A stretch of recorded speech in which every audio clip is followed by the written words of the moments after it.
comme je termine cette merveilleuse série de messages, découvrez votre maison du trésor dans le Christ, comme je la termine et pour conclure, Paul clôture avec l'élément le plus important dans la vie chrétienne, comme si pour dire que pour triompher de Satan et du péché, que pour triompher dans vos batailles spirituelles, que pour triompher dans le royaume spirituel, vous devez être continuellement et systématiquement et toujours en prière.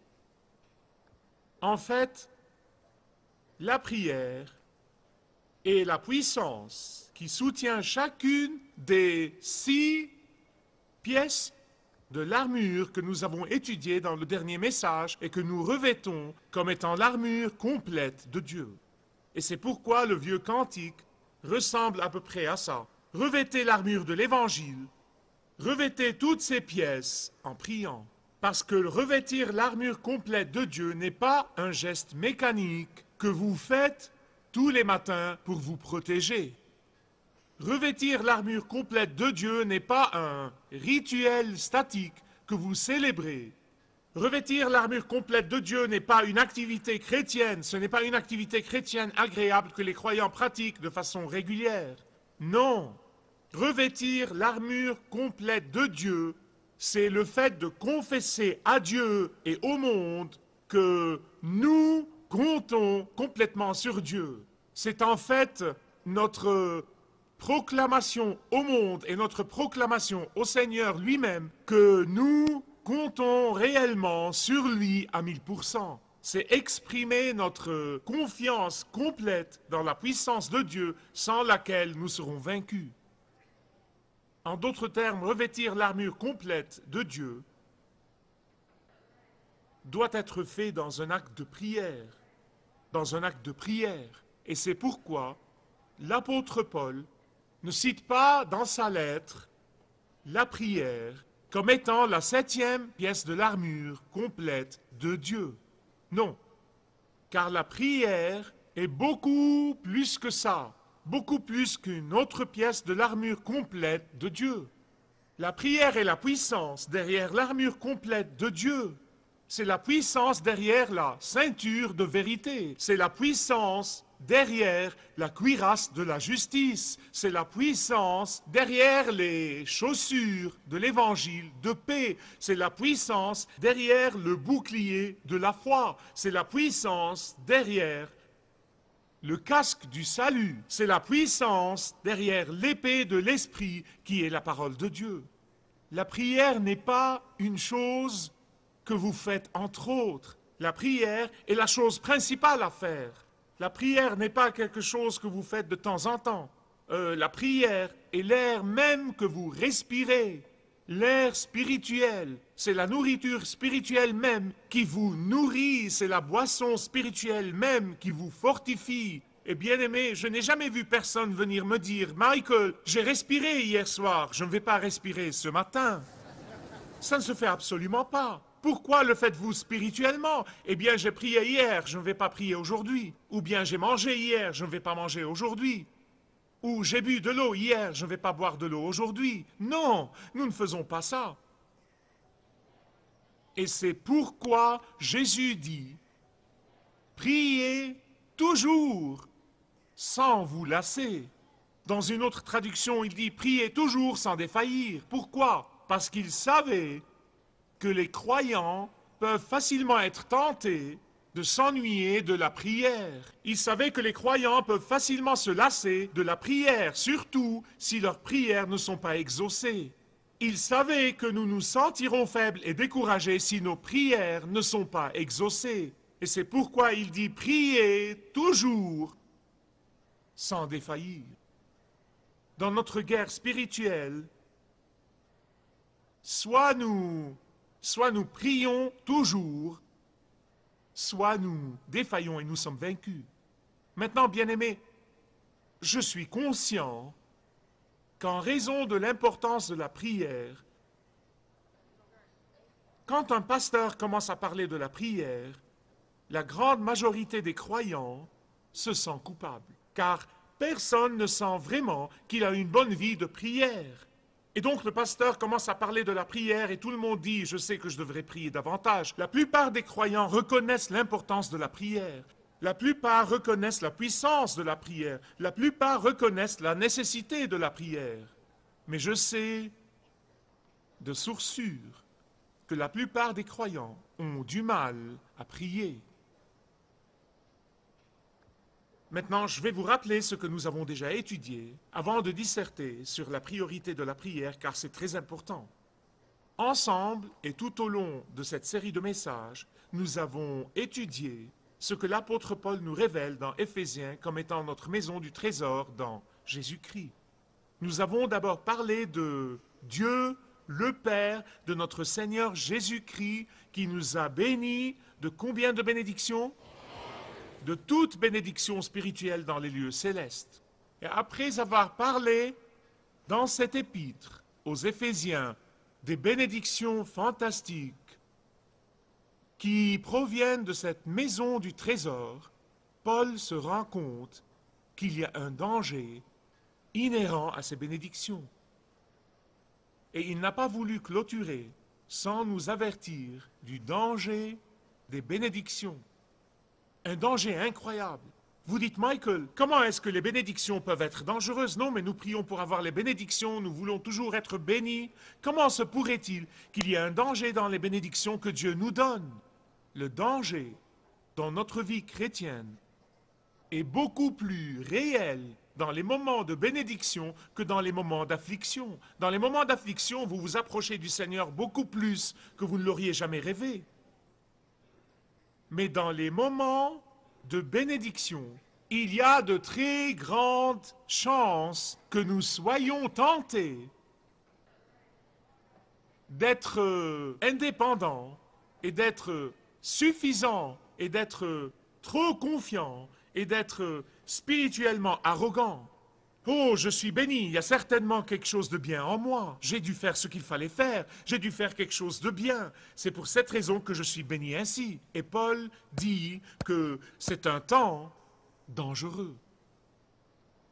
Écoutez, il y a des gens qui montent des ministères et collectent des dons et recrutent des gens dont la seule mission est de justifier ce danger et de prétendre qu'il est bon, au lieu de prévenir les croyants du danger des moments de bénédiction. Il y a ces ministères qui justifient l'arrogance spirituelle et qui justifient l'insuffisance spirituelle. Ce qui m'a attiré l'attention l'autre jour, c'est que toute leur raison d'être, c'est de dire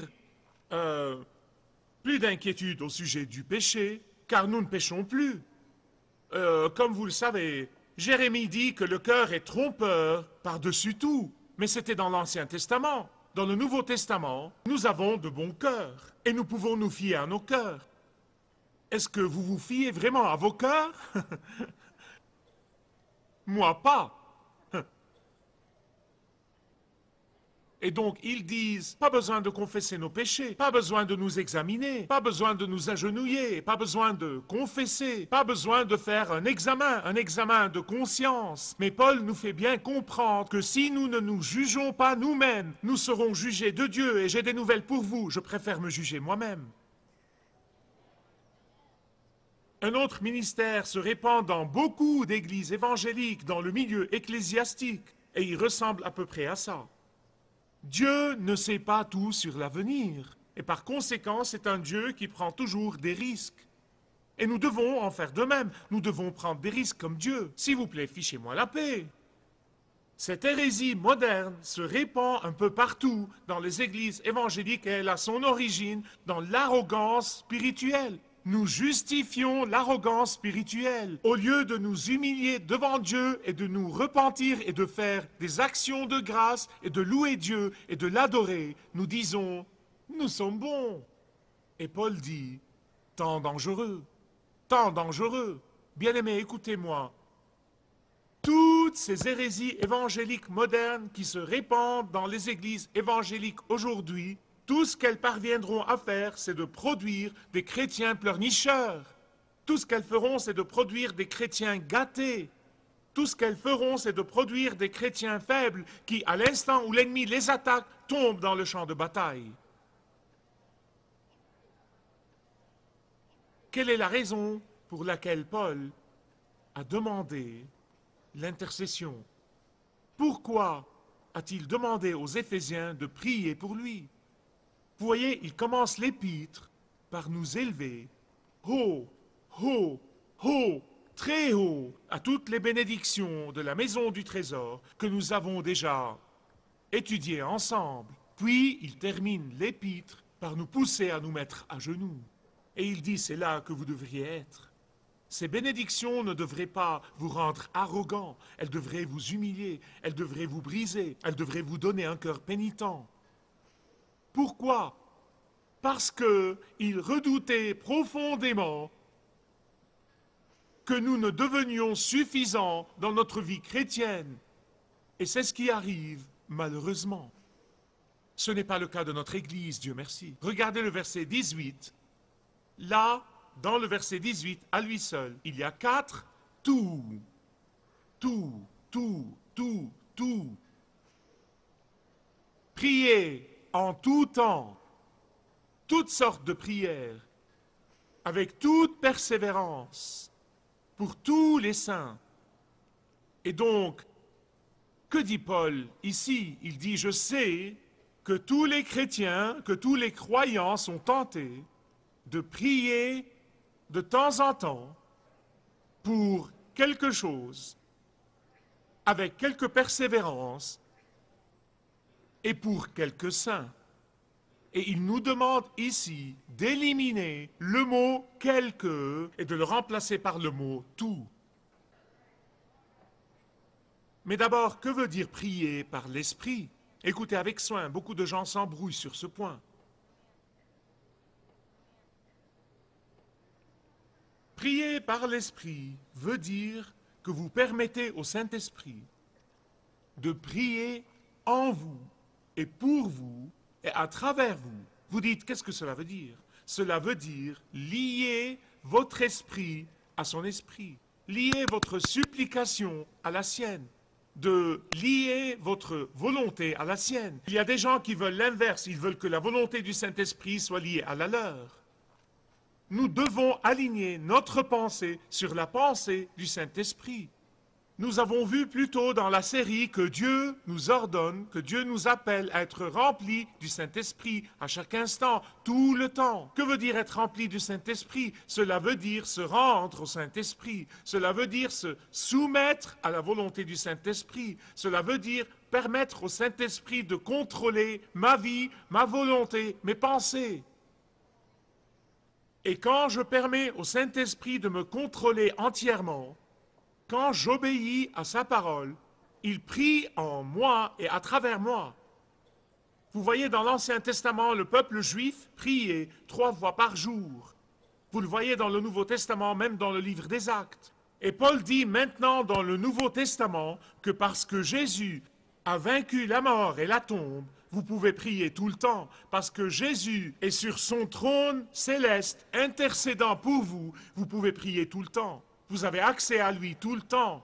Vous pouvez prier à chaque instant de votre vie. À chaque instant, vous êtes conscient de la présence du Seigneur. Quand vous êtes tenté, quelle que soit la tentation, quelle qu'elle soit, quand vous êtes tenté et que vous criez à Dieu et que vous dites au secours, il vous délivre à l'instant. Quand vous voyez, écoutez, quand vous voyez la bénédiction de Dieu venir vers vous, arrêtez-vous à l'instant, indépendamment de qui est là, qui vous écoute, qui vous regarde, et dites, Seigneur, merci, toutes les bénédictions viennent de toi. Quand vous faites face au mal et que vous voyez le mal dans le monde, dites, Seigneur, que ta justice gouverne et domine. Quand vous traitez avec quelqu'un qui ne connaît pas le Seigneur Jésus-Christ, dites, au secours, Seigneur, fais qu'il me soit donné de parler, et il le fait. Quand vous rencontrez des problèmes dans votre vie, faites immédiatement appel au Seigneur et il vous délivrera. Et Paul dit que quand votre vie est en communion constante avec le Dieu vivant, votre Père céleste, dans la prière, votre vie deviendra une prière. Non seulement prier en tout temps, en toute occasion, mais encore prier avec toute persévérance. Maintenant, écoutez, je sais, et vous savez, que c'est le domaine où les croyants n'arrivent absolument pas à se concentrer très longtemps. Quand il s'agit de prière et de persévérance, la plupart des croyants ne persévèrent pas toujours dans la prière. Vous comprenez ce que je veux dire? Je sais de mon expérience personnelle combien c'est dur et combien c'est difficile de persévérer dans la prière. Nous vivons dans une société rapide. Tout est rapide, rapide, rapide. Non, mais la technologie, les gens font plusieurs tâches en même temps. J'ai vu l'autre jour une dame dans la voiture, cette brave dame, non, mais elle parlait au téléphone, elle se maquillait, elle conduisait, elle buvait une tasse de café. Croyez-moi, j'ai toujours pensé que j'étais mauvais conducteur, mais là, j'étais content de moi-même. C'était un moment d'autosatisfaction et je m'en suis repenti. Non, mais nous faisons 1000 et 1000 choses en même temps. Et ce qui arrive dans notre culture, ce qui arrive dans nos vies, nous voulons prendre ce rythme et l'appliquer à notre relation avec Dieu. Dieu, je veux ceci, je le veux maintenant. Oups, ça n'a pas été exaucé, c'est comme les emails que nous envoyons. Nous appuyons sur envoyer et nous voulons que le destinataire nous réponde en 10 secondes. Et s'il ne le fait pas, nous l'appelons. Qu'es-tu devenu? Il ne l'a même pas encore reçu. Et nous voulons traiter avec Dieu de la même façon.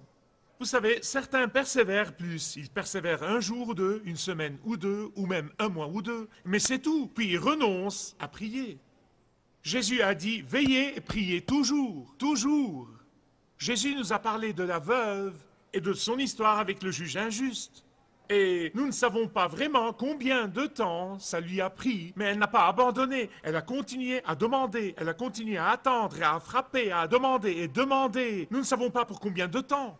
Demandez, demandez, demandez et demandez à ce juge injuste. Et Jésus nous dit que nous sommes censés faire la même chose avec notre Père céleste. Ne lâchons jamais dans la prière. Jésus nous a parlé du voisin qui est venu frapper à la porte de son voisin au milieu de la nuit et qui a continué à frapper jusqu'à ce que le voisin se soit levé et ouvert la porte. Et chaque fois que le Seigneur Jésus donnait un de ces exemples, il disait « Combien plus, combien plus, combien plus votre Père céleste ?» Je ne saurais vous dire combien de gens abandonnent dans la prière trop tôt. Ils abandonnent trop tôt. Pourquoi Jésus a-t-il dit « N'abandonnez pas » Mais pas seulement ça. La plupart des chrétiens ne prennent la prière au sérieux que s'ils font face à une crise dans leur vie ou à une crise dans la vie d'un bien-aimé. Bonté divine, ils deviennent de grands guerriers spirituels de prière. Maman et papa, laissez-moi vous illustrer ça. Qu'est-ce que ça vous ferait?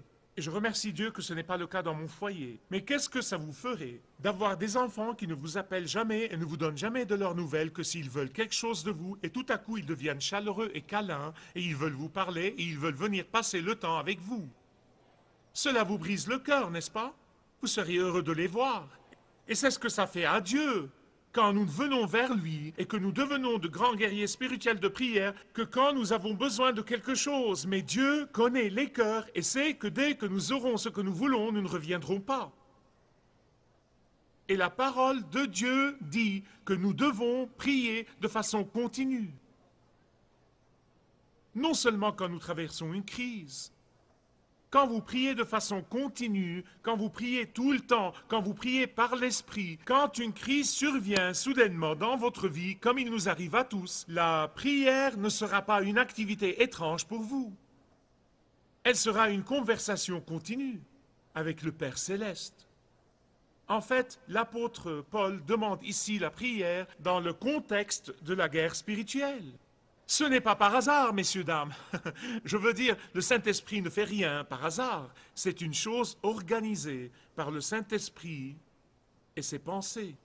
Dans le contexte de la guerre spirituelle, il dit « priez toujours, tout le temps et avec toute persévérance ». Pourquoi? Parce que quand vous priez constamment par l'Esprit, pour la victoire spirituelle, quand vous priez constamment pour la puissance spirituelle, quand vous priez constamment pour que la gloire de Dieu se manifeste, quand vous priez constamment pour que le royaume de Dieu s'étende, quand vous priez constamment pour que le travail de Dieu se répande dans vos affaires ou dans votre lieu de travail ou dans votre quartier et où que vous soyez, quand vous priez constamment pour le salut d'une personne perdue et que vous n'abandonnez jamais, vous saurez à ce moment-là comment prier quand une crise survient. Mais je ne veux pas que vous manquiez la raison pour laquelle Paul demande aux Éphésiens de prier pour lui. C'est très important, ne le manquez pas. Quand vous êtes passionné pour l'intercession pour les autres, quand vous éprouvez une grande joie en priant pour les autres, vous serez étonné de comment Dieu subviendra à tous vos besoins. La même chose arrive quand vous donnez à Dieu les premiers fruits, quand vous lui donnez les prémices et non pas les miettes et les restes. Il bénira sûrement et abondamment tout ce qui vous reste d'une façon dont vous n'avez jamais rêvé. Et le contraire est vrai. Quand un chrétien ne se soucie que de ses propres problèmes, et ne prie que pour ses propres besoins, rien que pour ses besoins, quand un chrétien ne prie pour rien et pour personne en dehors de ses besoins, ce qui arrive à ce moment-là, quand il continue à faire ça, c'est comme s'il se creusait une fosse profonde pour se retrouver dans une profonde dépression,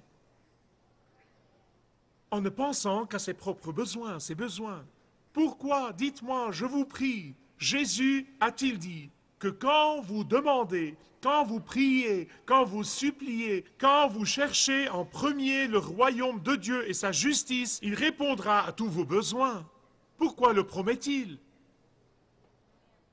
Même les psychologues laïcs aujourd'hui et les livres écrits par des psychologues incroyants aujourd'hui découvrent cette vérité absolue de la parole de Dieu, plus que les chrétiens.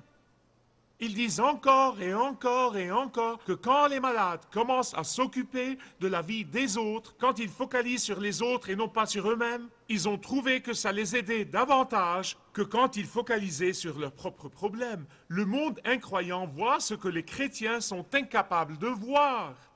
Priez pour les autres, ouvre les écluses des cieux et laisse entrer les flots de bénédiction et de grâce et de miséricorde de Dieu et de choses merveilleuses pour celui qui prie, celui qui est l'objet de la prière. Je vous prie de regarder les versets 19 et 20. Paul dit, priez, priez pour moi. Priez pour moi. Pourquoi? Eh bien, vous savez, ma cheville est enflée. J'ai des chaînes qui enroulent mes chevilles. Et elles sont très enflées. Priez que je sois guéri. Oh, j'ai un mal de dos vraiment atroce, à force de m'asseoir dans cette prison. J'ai un de ces maux de dos. Priez pour ma guérison. Et vous savez, je ne dors pas comme il faut depuis que je suis à Rome. Je suis assis ici, j'ai déjà écrit 4 épîtres et je suis épuisé. Ne me plaignez pas. Je suis fatigué, je ne dors pas bien. Vous voulez prier que je puisse bien dormir? Il n'y a pas de mal à ça, et s'il l'avait demandé, ça aurait été très normal. Mais il ne l'a pas fait, et c'est là que vous voyez que la priorité de l'apôtre est la priorité de Jésus.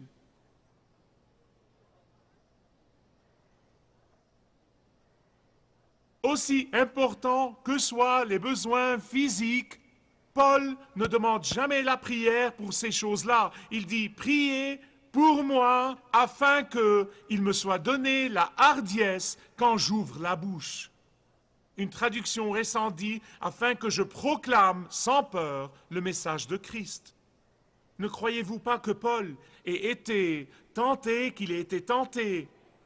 d'atténuer le message un petit peu quand il était arrivé à Rome? Ne croyez-vous pas qu'il a été tenté de modérer le message un petit peu? La Bible dit dans le livre des Actes que les chefs juifs à Rome venaient le visiter et qu'il leur prêchait le Christ et leur enseignait de Genèse à Malachie le mystère du Messie qu'ils attendaient et que le Messie c'était Jésus qu'ils prêchaient. Ne croyez-vous pas qu'il a été tenté d'édulcorer ce message un petit peu? de l'atténuer un petit peu, de le leur rendre agréable un petit peu, vous feriez mieux de le croire. Vous dites, Michael, comment le sais-tu? C'est juste là. Il n'aurait pas demandé la prière s'il n'avait pas été tenté, s'il n'avait pas eu du mal à le faire. Priez pour moi, afin que je puisse parler hardiment du mystère de l'Évangile qui est révélé en Christ. Vous voyez, l'apôtre Paul savait que quand les gens prient pour ses besoins spirituels, quand ils prient pour le royaume de Dieu, quand ils prient pour la gloire de Christ, quand ils prient pour le salut des autres, tous ces besoins physiques seront satisfaits. Puis Paul continue pour dire, « Oh, à propos,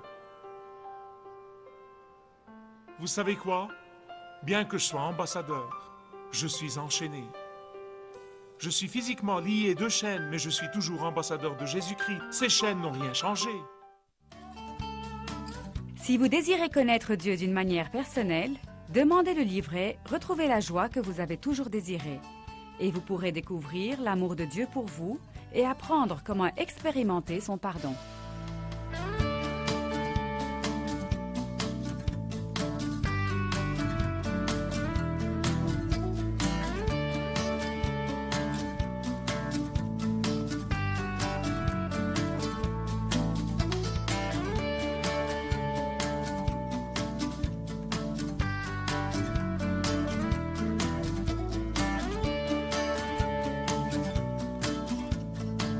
Si vous avez une relation personnelle avec Dieu et vous êtes intéressé à marcher plus intimement avec lui, demandez le livret « 7 pas sur le chemin de la foi » qui vous guidera dans une relation plus profonde avec votre Père Céleste. Demandez votre livret gratuit.